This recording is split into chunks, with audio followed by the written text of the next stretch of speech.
একটা serial killer যে কখনো ধরা পড়েনি, একটা কেস যা কোরিয়ার ইতিহাসে সবচেয়ে বিভীষিকাময় ছিল, আর একটা সিনেমা যা বাস্তব ঘটনার উপর ভিত্তি করে বানানো হয়েছে।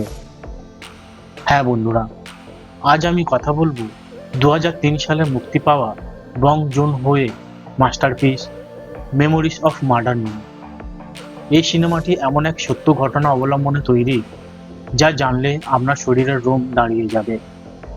আজ আমরা জানবো এই সিনেমার আসল গল্প, রহস্য, সিনেমাটিক বিশ্লেষণ এবং সত্যিকারের ঘটনার সাথে এর সংযোগ। ভিডিওটি একদম শেষ পর্যন্ত দেখুন, কারণ এই গল্পের শেষটাও কিন্তু রহস্যময়। মেমোরিজ অফ মার্ডার শুধুমাত্র একটা ক্রাইম থ্রিলার নয়, এটা দক্ষিণ কোরিয়ার অন্যতম সত্যিকারের সিরিয়াল কিলিং কেসের উপর ভিত্তি করে তৈরি। 1986 সাল থেকে 1991 সালের মধ্যে হাউসিয়ং সিরিয়াল মার্ডার নামে পরিচিত 10টির বেশি হত্যা সংঘটিত হয়। নিহতরা সবাই মহিলা এবং তারা সবাই রাতের বেলায় নিখোঁজ হন। কিন্তু আশ্চর্যের বিষয় হলো খুনিকে খুঁজে পাওয়া যায়নি। বং জুন হো এই ঘটনা নিয়ে গভীরভাবে গবেষণা করেন এবং 2003 সালে এই মুভি তৈরি করেন। কিন্তু এই মুভি মুক্তির 16 বছর পর 2019 সালে আসল খুনির পরিচয় পাওয়া যায়। 1986 সালে এক সুন্দর বিকেল, হলুদ রঙের ধান ক্ষেতের মাঝখানে একজন ছোট্ট ছেলে খেলা করছে। হঠাৎ সে একটা নিষ্প্রাণ দেহ দেখতে পায়। এই দৃশ্য দিয়েই শুরু হয় কোরিয়ার ইতিহাসের অন্যতম রহস্যময় হত্যাকাণ্ড। মৃত নারীকে জঘন্যভাবে হত্যা করা হয়েছে আর তার শরীরে কোনো প্রতিরোধের চিহ্ন নেই। এখানেই পরিচিত হই ডিটেকটিভ পার্ক এবং তার সহকারী ডিটেকটিভ চোয়ের সাথে। তারা ঘটনার তদন্ত শুরু করে, কিন্তু সমস্যা হলো এলাকাটি গ্রামীণ, তাই প্রযুক্তির কোনো উন্নতি নেই। শহর থেকে আসেন ডিটেকটিভ শিও, যিনি পার্কের চেয়ে অনেক বেশি পেশাদার। তিনি ক্রাইম সিন দেখে অনুমান করেন খুনিকে চেনা এত সহজ নয়। এরপর আরও কিছু খুন হতে থাকে। প্রতিটি হত্যা ঘটে বৃষ্টির রাতে, নিহতরা সবাই নারী। খুনের আগে রেডিওতে একটা নির্দিষ্ট গান বাজানো হতো। এই প্যাটার্ন দেখে পুলিশ বুঝতে পারে এটা কোনো সাধারণ হত্যাকাণ্ড নয়, এটা একটা সিরিয়াল কিলার। পার্ক এবং চো তাদের নিজস্ব কায়দায় তদন্ত চালানোর চেষ্টা করে।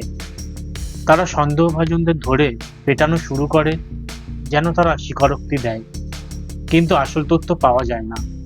সিউল থেকে আসা ডিটেকটিভ সিও সম্পূর্ণ নতুন দৃষ্টিকোণ থেকে তদন্ত শুরু করতে চান। তিনি সন্দেহ করেন হয়তো খুনি কোনো সাধারণ মানুষ যে প্রকাশ্যে ঘুরে বেড়াচ্ছে। পুলিশের হাতে আসে একজন বুদ্ধি প্রতিবন্ধী ছেলে, ভিয়াক হোয়াং। তিনি বারবার খুনের বিবরণ দিচ্ছিলেন, যা দেখে পুলিশ ভাবে তিনিই খুনি। কিন্তু যখন জোর করে তাকে জিজ্ঞাসাবাদ করা হয়, তখন সে পুরোপুরি ভেঙে পড়ে। শেষমেশ প্রমাণ হয় সে নির্দোষ। এদিকে পুলিশ জানতে পারে একটা নির্দিষ্ট গান রেডিওতে বাজানো হলেই খুন হয়। এরপর পুলিশের নজর পড়ে একজন রহস্যময় যুবকের উপর, যার নাম পার্ক হিয়ং। তার আচার আচরণ খুবই অদ্ভুত। তার হাতের নখ নরম ছিল, যা সাধারণ পুরুষদের থেকে সম্পূর্ণ আলাদা। ডিটেকটিভ পার্ক তার দিকে তাকিয়ে বলে, এটাই সেই লোক, এই চোখ আমি চিনি। ডিএনএ টেস্টের মাধ্যমে তাকে ধরার চেষ্টা করা হয়, কিন্তু সেই সময় দক্ষিণ কোরিয়ায় কোনো উন্নত প্রযুক্তি ছিল না, তাই পরীক্ষা ব্যর্থ হয়। শেষ পর্যন্ত কোনো প্রমাণ না থাকায় তাকে ছেড়ে দেওয়া হয়। বছরের পর বছর কেটে যায়, কিন্তু খুনির কোনো খোঁজ মেলে না। পুলিশ বিভাগ ব্যর্থ হয়ে পড়ে এবং ডিটেকটিভ পার্ক চাকরি ছেড়ে দেন। কয়েক বছর পর পার্ক আবারও সেই পুরনো ধান ক্ষেতের জায়গায় ফিরে আসেন। সে ফসলের মধ্যে বসে পড়ে। হঠাৎ একটা ছোট্ট মেয়ে তার কাছে এসে বলে, একজন লোক কিছুদিন আগে এখানে এসেছিলেন। এরপর পার্ক জিজ্ঞাসা করেন লোকটি কেমন দেখতে ছিল। মেয়েটি উত্তর দেয়, একেবারে সাধারণ। পার্ক হতবাক হয়ে ক্যামেরার দিকে তাকায়।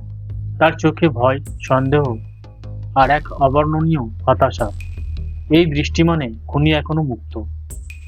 মেমোরিজ অফ মার্ডার শুধু একটা সিনেমা নয়, এটি কোরিয়ান ক্রাইম থ্রিলার জগতের জন্য একটা মাস্টারপিস।